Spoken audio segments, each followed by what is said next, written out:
Hadir ya. Siapa yang nggak masuk hari ini anak-anak? Masuk semua. Amer. Ya, siapa namanya? Amer, Bu.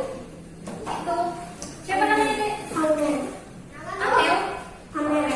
Amer. Oh, Amer masuk ya. Ya. Siapa yang nggak masuk hari ini? Yaudah. Baiklah, kemarin kita sudah membahas materi tentang apa, ada yang tahu? Minggu kemarin, terpuji Bu. Ya, dengan apa terpuji. Nah, hari ini kita akan membahas akal tercela. Nah, sebelum kita masuk ke materi, baiklah, hari ini kita akan membahas yang membuat keberkahan kita hilang. Apa itu yang dapat membuat keberkahan kita hilang? Ada yang tahu? Bu, apa itu pria? Ya, benar sekali. Jadi yang dapat membuat keberkahan kita hilang itu adalah durhaka kepada kedua orang tua. Nah, anak-anakku sekalian, pernahkah kalian melihat di sosial media itu ada seorang anak yang menuntut ibunya ke pengadilan? Jadi karena hanya berebut harta warisan, dia ini menuntut ibunya ke pengadilan. Nauzubillah min dzalik ya, anak seperti itu. Kemudian ada berita lagi di sosial media, itu ada seorang anak yang membunuh ibu kandungnya sendiri karena anak ini meminta dibelikan suatu barang, tetapi ibunya tidak menuruti kemauan si anak tersebut. Jadi ibunya dibunuh oleh anak tersebut. Jadi sekali ya berita itu.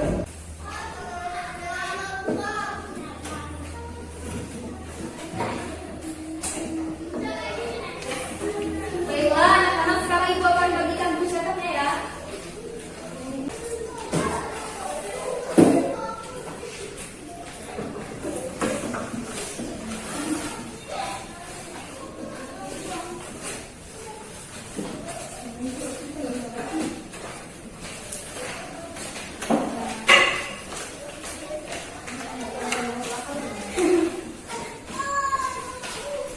Nah, sudah dapat semua kan buku cetaknya? Nah, sekarang buka halaman 11. Buka, sudah? Nah, kalian lihat di situ ada materi tentang durhaka kepada kedua orang tua. Kalian baca dan pahami, ibu kasih waktu sekitar 10 menit. Nanti kalau sudah, ibu akan jelaskan ya materinya. Sekarang baca dan pahami terlebih dahulu.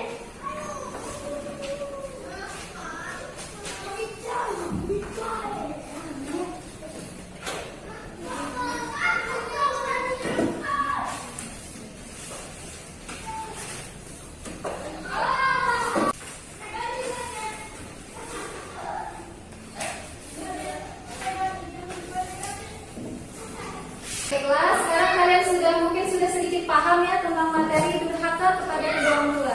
Jadi apa itu durhaka kepada kedua orang tua? Jadi durhaka kepada kedua orang tua itu adalah berbuat buruk kepada mereka dan menyia-nyiakan mereka. Jadi setiap perbuatan yang buruk itu sudah termasuk durhaka kepada kedua orang tua. Kemudian jika kita menyia-nyiakan orang tua juga termasuk perbuatan durhaka kepada kedua orang tua. Nah, itu dari pengertian durhaka kepada kedua orang tua. Sekarang ibu mau tanya, kalian tahu nggak bentuk perbuatannya itu seperti apa? Saya Bu, Apa ya? ya benar, saya Bu, melakukan gangguan terhadap orang tua. Ya, ibu membentak orang tua. Iya. Ya, siapa lagi? Saya Bu, saya merugikan istri daripada orang tua. Ya.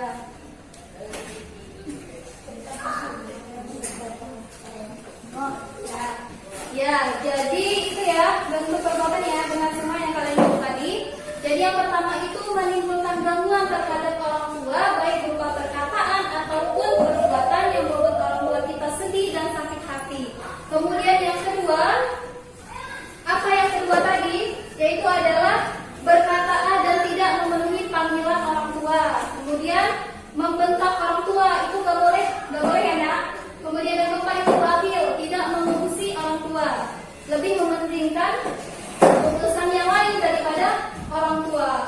Kemudian merendahkan orang tua seperti mengatakan bodoh, kolot, itu nggak boleh ya. Kemudian terakhir itu mendahulukan taat kepada istri daripada kepada orang tua. Jadi ada sebagian orang yang tega mengusir ibu kandungnya sendiri karena dia menuntut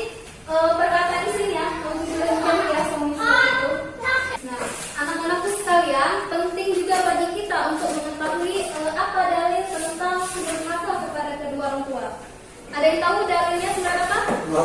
Durhaka kepada orang tua? Saya Bu.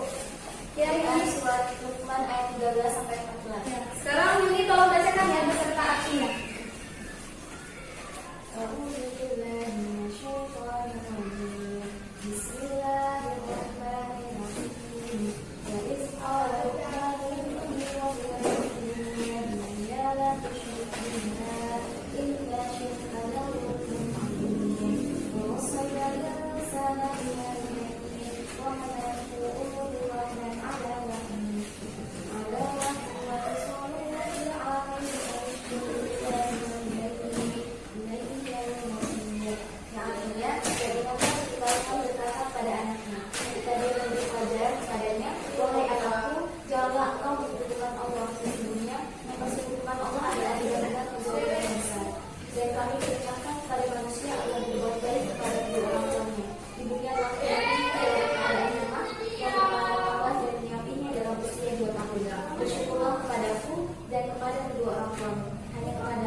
Jadi inti dari surah Luqman ayat 13 dan 14 ini yang pertama, orang tua harus mendidik anaknya untuk bertauhid kepada Allah Subhanahu wa taala. Kemudian yang kedua apa? Yaitu Luqman mencontohkan pendidikan utama yang harus diberikan kepada anak itu adalah tauhid. Kemudian yang ketiga, menyekutukan Allah itu adalah sebuah kezaliman yang besar. Kemudian inti yang keempat yaitu adalah seorang anak wajib berbakti kepada kedua orang tua. Birrul walidain, berbakti kepada kedua orang tua. Kemudian yang terakhir itu kita bersyukur kepada Allah Subhanahu wa taala dan berterima kasih kepada kedua orang tua. Anak-anakku sekalian, berkaitan dengan durhaka kepada kedua orang tua, di sini ada satu kisah bisa kita lihat dalam hadis riwayat muttafaqun alaih. Jadi bagaimana kalimat buruk seorang ibu didengar oleh Allah Subhanahu wa taala. Jadi ada seorang ahli ibadah yang bernama Juraid. Jadi Juraid ini suatu ketika melakukan ibadah sunnah lama sekali bermunajat kepada Allah Subhanahu wa taala. Kemudian ibunya memanggil Juraid. Kemudian Juraid pun berpikir mendengar kata ibunya atau melanjutkan ibadah tersebut. Nah, kemudian ibunya mungkin sudah marah ya, dan kesal. Kemudian ibunya bilang,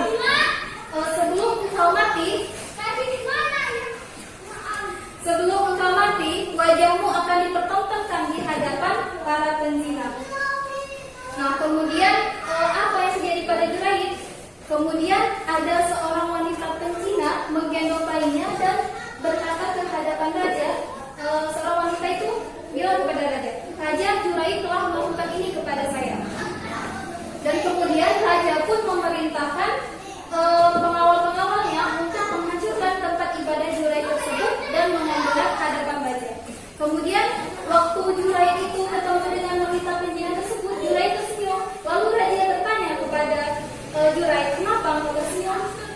Kemudian Juraid pun mengatakan, "Wajahku ini akan dipertontonkan kepada para penzina, makanya aku tersenyum," kata Juraid tersebut. Nah, singkat cerita dari kisah itu, Juraid tidak melakukan perbuatan zina itu. Kenapa?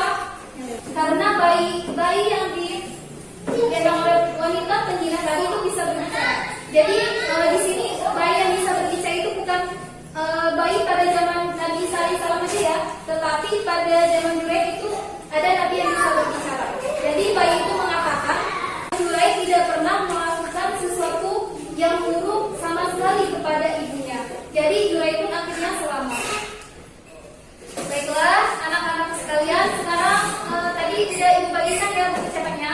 Kalian buka halaman 12 tentang dalil durhaka terhadap orang tua yang surah Luqman ayat 13 dan 14.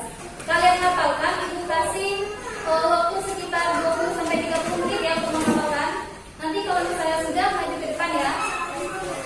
Ya silakan dihafalkan.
Yang pertama yaitu mensolatkan jenazah mereka atau mendoakan mereka dengan doa rahmat. Nah, jadi kemudian siapa lagi yang ingin bertanya? Saya Bu, Ya, apa pertanyaannya? izin bertanya Bu, jadi bagaimana sih Bu jika ada seorang anak ini memiliki hubungan dengan ibunya? Nah, didapati salah satu atau ibunya ini murtad karena dia ini menikah dengan suami barunya gitu yang berbeda agama gitu. Lalu bagaimana hubungan si anak dengan ibunya ini gitu? Apakah harus memutuskan karena ibunya ini murtad gitu Bu? Ya. Jadi ini mengenai status hubungan anak dan orang tua ya. Nah, maka ini tidak berlaku dan tidak mengalami perubahan meskipun satu di antaranya kafir ya, atau kedua-duanya kafir. Nah, jadi seorang muslim